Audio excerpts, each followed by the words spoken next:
દિલ્હીના જંતર મંતરથી શરૂ થયેલા વિદ્યાર્થીઓના વિરોધના પડઘા હવે ગુજરાતમાં પણ સંભળાઈ રહ્યા છે.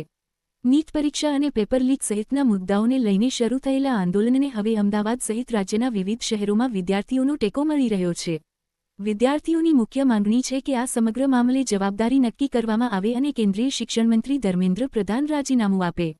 કેટલાક પ્રદર્શનકારીઓ કેન્દ્ર સરકાર સામે પણ વિરોધ વ્યક્ત કરી રહ્યા છે. આ દરમિયાન દિલ્હીમાં થયેલા વિરોધ પ્રદર્શનમાં પોલીસે બળપ્રયોગ કર્યો હોવાના તેમજ કેટલાક સાદા વેશમાં રહેલા લોકોએ પણ પ્રદર્શનકારીઓ સાથે મારપીટ કરી હોવાના આક્ષેપો કરવામાં આવ્યા છે. બીજી તરફ સત્તાધારી પક્ષે આરોપ લગાવ્યો છે કે વિરોધ પ્રદર્શન દરમિયાન સુરક્ષા વ્યવસ્થાને ભંગ કરવાનો પ્રયાસ કરવામાં આવ્યો હતો. આ દાવા પ્રતિદાવા વચ્ચે સમગ્ર મામલો વધુ રાજકીય બન્યો છે. અમદાવાદમાં પણ વિવિધ સ્થળોએ વિદ્યાર્થીઓ દ્વારા વિરોધ પ્રદર્શન યોજાઈ રહ્યા છે. ગુજરાત યુનિવર્સિટી નજીક યોજાનારા વિરોધ પહેલા જ સમગ્ર વિસ્તારમાં ચુસ્ત પોલીસ બંદોબસ્ત ગોઠવી દેવામાં આવ્યો હતો. અનેક રસ્તાઓ પર પોલીસ તૈનાત કરવામાં આવી હતી અને મોટી સંખ્યામાં લોકોને અટકાયતમાં લેવામાં આવ્યા હોવાના દાવાઓ સામે આવ્યા છે. જો કે કેટલા લોકોની અટકાયત કરવામાં આવી તે અંગે પોલીસ તરફથી સત્તાવાર આંકડો જાહેર કરવામાં આવ્યો નથી. વિરોધ દરમિયાન કેટલાક સ્થળોએ પોલીસ અને વિદ્યાર્થીઓ વચ્ચે ઘર્ષણના દૃશ્યો પણ સામે આવ્યા હતા. સોશિયલ મીડિયા પર એક વિડિયો વાયરલ થયો છે, જેમાં એક યુવક પોલીસ કર્મચારી સામે અપમાનજનક ભાષાનો ઉપયોગ કરતો હોવાના દાવા થઈ રહ્યા છે. જો કે આ વિડિયોની સ્વતંત્ર પુષ્ટિ થઈ શકી નથી અને સમગ્ર ઘટનાને લઈને પોલીસનું વિગતવાર સત્તાવાર નિવેદન પણ હજુ સામે આવ્યું નથી. વિદ્યાર્થીઓનું કહેવું છે કે તેઓ શિક્ષણ વ્યવસ્થામાં પારદર્શિતા અને જવાબદારીની માંગ સાથે રસ્તા પર ઉતર્યા છે. બીજી તરફ પ્રશાસન કાયદો અને વ્યવસ્થા જાળવવા જરૂરી પગલાં લેવામાં આવી રહ્યા હોવાનું જણાવી રહ્યું છે. હવે સૌની નજર એ વાત પર છે કે આ વિરોધનો અંત સંવાદથી આવે છે કે ટકરાવથી.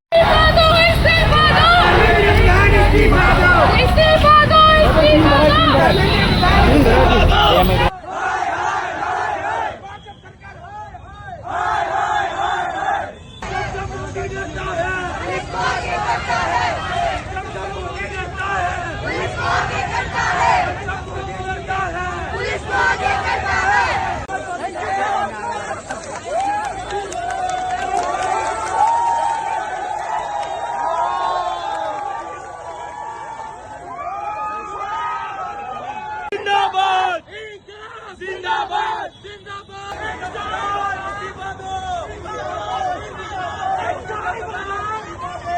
मोदी करता है पुलिस को आगे करता है मोदी करता है पुलिस को आगे करता है पुलिस को आगे करता है जिंदाबाद जिंदाबाद